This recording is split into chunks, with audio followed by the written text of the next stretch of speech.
Oi pessoal, tudo bom? A nossa aula de hoje vai ser a respeito de preenchimento de sulco nasojugal, tá? E eu vou explicar um pouquinho agora para vocês aqui como que a gente vai fazer esse preenchimento e pra gente relembrar um pouquinho da anatomia da região, certo? Bom, então essas aqui são as fotografias do Atlas de Anatomia e Preenchimento Global da Face, do André Bass, tá? E ele autorizou que a gente utilizasse as fotos do livro dele, não das pacientes, mas as fotos do livro no nosso curso. Então aqui é só pra gente ver a região vista em frontal, né? Da região do sulco nasojugal e a região do sulco pálpebro-malar, tá? Quando a gente tira a pele do paciente, a gente vai ter o compartimento de gordura superficial. Aqui a gente tem o músculo orbicular dos olhos, né? A região palpebral do músculo. E a região orbicular dessa musculatura vai estar embaixo desse compartimento de gordura superficial, tá?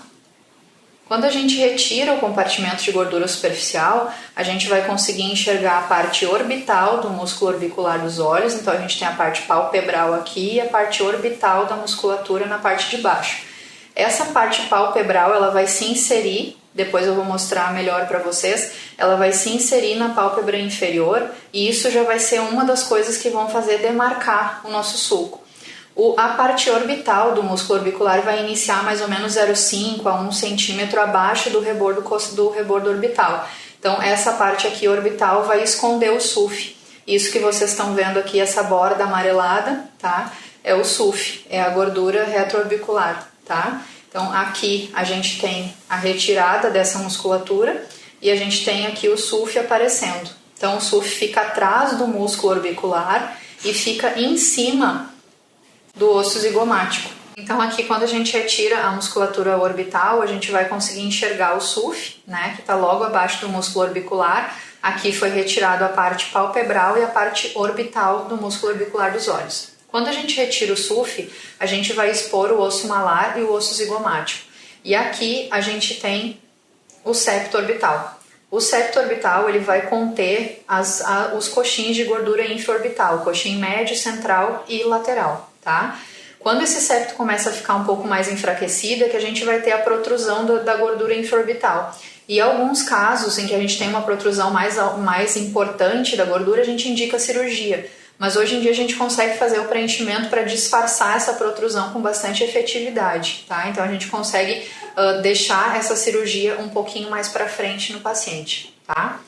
Então aqui eu gostaria de mostrar para vocês na nossa caveirinha. Eu fiz um esquema só para vocês entenderem mais ou menos o que a gente fez ali. A gente tem a pele, né, do paciente aqui em cima da musculatura. Logo abaixo da pele a gente vai ter o compartimento de gordura superficial, tá?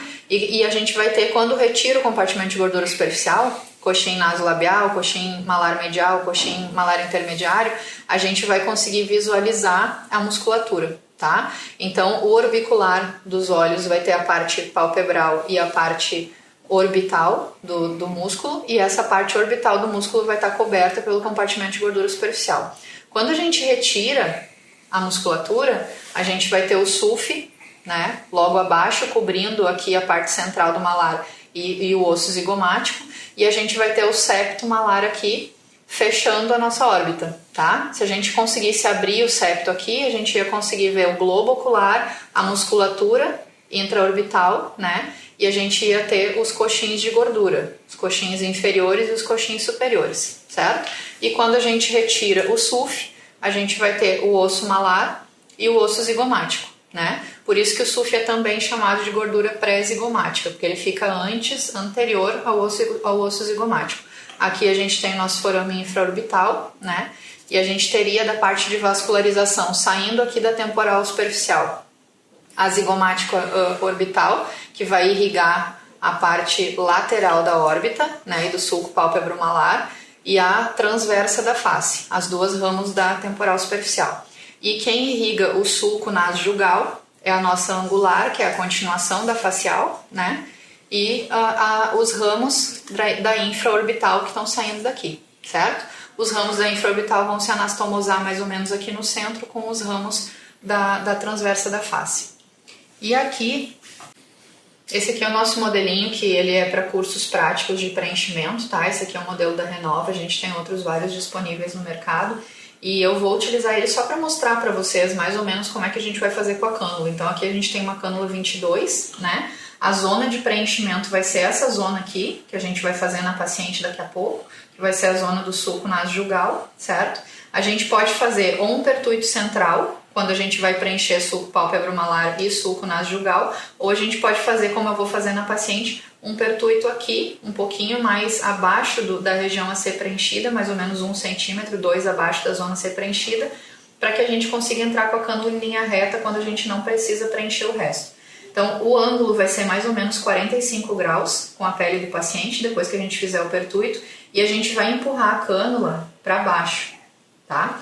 Porque quando a gente faz isso, a gente vai conseguir raspar o osso, o rebordo da órbita, e a gente vai ficar abaixo do músculo orbicular. A gente vai tentar levantar e essa cânula não vem, vocês vão ver depois na prática ali, tá? Se a gente injetar ele muito superficial, colocar a cânula muito superficial num ângulo aqui, a gente vai conseguir enxergar ela por transparência, tá? E quando vocês levantarem a pele vem toda junto e a gente consegue enxergar o cinza da cânula. Se vocês tiverem assim, vocês retornem e reposicionem a cânula de vocês aprofundando melhor, tá? Esse movimento tem que ser delicado, a gente está numa zona delicada, numa zona de vascularização importante, então vocês vão fazer sempre com essa angulação correta, mas delicadamente, colocando a cânula depois no plano correto, sentindo que ela está inframuscular, não precisa necessariamente raspar o osso, mas a gente tem que sentir que tem o músculo aqui embaixo da nossa cânula e aí a gente vai poder começar a injetar o nosso produto, certo? Bom, pessoal, então agora a gente vai fazer a marcação, tá? A Ju tá com esse leve eritema aqui na região que a gente vai tratar por causa da vasodilatação da lidocaína. A gente passou o anestésico uns 20 minutos antes do procedimento. Então pode olhar para cima, Ju. Quando a gente pede para o paciente olhar para cima, os ligamentos retentor orbicular e lacrimal vão fazer a marcação da região a ser tratada, tá? A gente não vai colocar a princípio na região do ligamento retentor orbicular dela, a gente vai colocar nessa região aqui do sulco nasojugal, olha para frente agora um pouquinho, que quando ela olha para frente é onde ela realmente tem uma depressão, certo? Quando a gente vai tratar toda a órbita, geralmente a gente entra com a cânula por um orifício mais central. Como eu vou tratar só a região do sulco nasojugal, eu já coloco um pouquinho mais lateral, porque aí eu consigo entrar com ela totalmente reta em relação ao plano que a gente vai tratar, certo? Então, se a gente fosse fazer a marcação aqui, olha para cima de novo um pouquinho, e fosse preencher tudo, a gente preencheria toda essa zona. Pode olhar para frente agora, Ju. Como a gente só vai preencher aqui, a zona a ser tratada vai ser essa aqui, tá? Então, desse lado a mesma coisa, daqui até aqui. E a gente vai entrar com a cânula mais ou menos por aqui, certo? Agora pode deitar, Ju. Pessoal, então quando a gente sabe que vai utilizar o preenchedor para uma nova revisão, que a gente não vai gastar toda a seringa e vai revisar o paciente depois de 15 dias, a gente tem que ter todo cuidado com a contaminação. Então a gente tem que abrir esse preenchimento sem tocar de jeito nenhum nessa parte que vai ficar tocando no preenchedor e na seringa e colocar ele viradinho para cima assim, tá? E aí a gente vai montar aqui a nossa cânula. Eu gosto sempre de dar uma testadinha. Essa marca que eu uso é muito boa, mas algumas marcas eu já tive a infelicidade de romper aqui e perder todo o produto, então eu sempre vejo se ela está bem conectada, tá? Essa cânula tem essa marcação aqui que é pra gente saber que o bisel tá pra cima, que vai marcar a ponta do bisel, e tem as marcações da cânula, certo? Então agora a gente vai fazer o preenchimento do sulco nasojugal direito, tá? Esse vermelhinho aqui é por causa do anestésico que a gente tinha mostrado antes. Eu tô com uma cânula 25 e uma agulha 25, tá? Então o nosso pertuito para a cânula entrar, ele vai ficar paralelo, já que a gente só vai preencher um lado, e ele vai entrar só o bisel da agulha, tá? A gente não precisa aprofundar muito, a gente vai aprofundar depois no plano que a gente quiser com a cânula.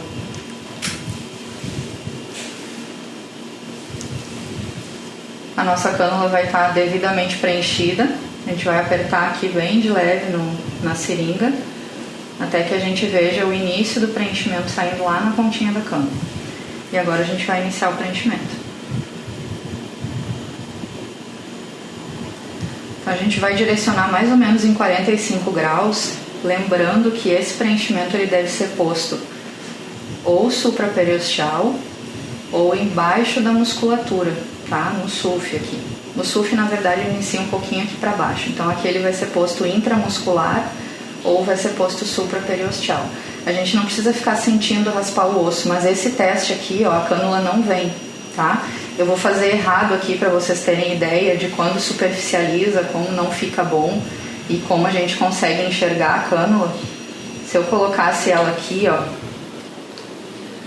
nesse nível, ó, a gente consegue enxergar a ponta da cânula. O preenchimento aqui está muito superficial, ele vai estar logo abaixo da pele, essa pele é muito fina e isso aqui vai fazer efeito Tyndall e vai fazer nódulo e vai fazer acúmulo de produto.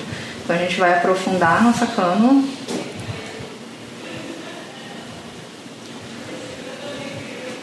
E vai colocar o nosso preenchimento assim, ó. Ela não consegue fazer uma tenda, ela está lá embaixo da musculatura, certo? E a gente vai colocar em retroinjeção pequenas quantidades de produto. A Ju não tem um suco nasojugal muito pronunciado.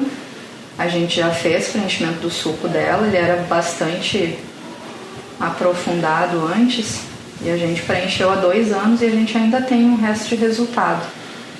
Porque mesmo que o preenchedor seja absorvido, o colágeno que ele estimula ao redor ali do preenchimento ainda permanece, né? Então a gente tem a ilusão de que tem um efeito mais duradouro. A gente vai acomodar. Eu coloquei 0,1 ml aqui, tá? Em retroinjeção. A gente acomoda esse preenchedor e tá pronto. Agora a gente vai fazer o preenchimento do nosso lado esquerdo. Vocês conseguem comparar aqui já um pouquinho o lado direito com o lado esquerdo, o lado direito preenchido, o lado esquerdo sem preenchimento. A gente tem um efeito imediato, tá? A gente vai ter um edema leve agora que vai durar mais ou menos uns 15 dias, por isso que a revisão desse preenchimento é feita com 15 dias.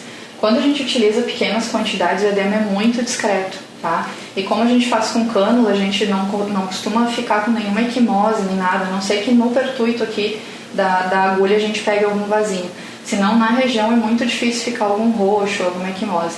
Na maioria das vezes o que fica é um pouquinho de edema. Quando a gente utiliza pequenas quantidades, o edema é muito discreto e praticamente imperceptível. A gente vai fazer o pertuitozinho aqui de novo, mais uma vez só com bisel, bem superficial. Na maioria das vezes esse pertuito nem sangra, a gente faz ele subdérmico. Vamos colocar mais um pouquinho do nosso preenchedor desse lado. Então de novo, mesma coisa. A cânula vai entrar, a gente vai aprofundar em direção à parte inframuscular, em direção à parte do periósteo. Eu estou tocando aqui a região infraorbital, o periósteo, tá? E estou abaixo da musculatura. Pode ver que eu tento subir a cânula e ela não vem. Ela não faz aquela tenda, ela não aparece aqui, ó. Como ela apareceu naquele lado ali, como eu mostrei pra vocês, quando a gente faz muito superficial e faz errado, tá? Eu vou iniciar meu preenchimento. Pequenas alíquotas de produto.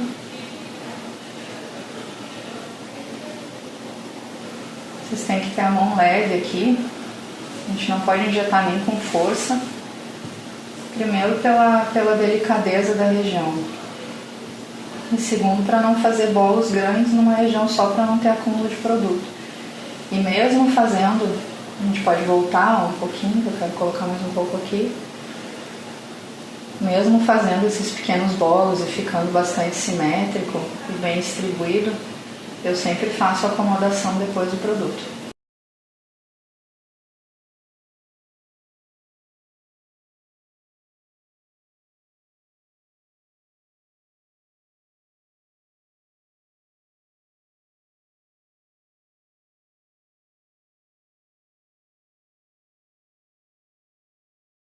Então agora a gente acomoda o produto, tá? Vocês podem ver que se chegar bem pertinho, ó, vocês conseguem enxergar o produto ali, ó, logo abaixo da pele, quando a gente faz aqui essa pressão. Pessoal, então só para mostrar aqui para vocês, isso é uma coisa que eu gosto de fazer. Todos os preenchedores, eles vêm com 2 etiquetas, onde a gente vai ter o nome, tá, da medicação, a quantidade e o lote e a validade do produto, certo? Então, eu sempre entrego a bula com uma das etiquetas para o paciente, porque muitos pacientes chegam para a gente no consultório e não sabem o que foi utilizado no rosto.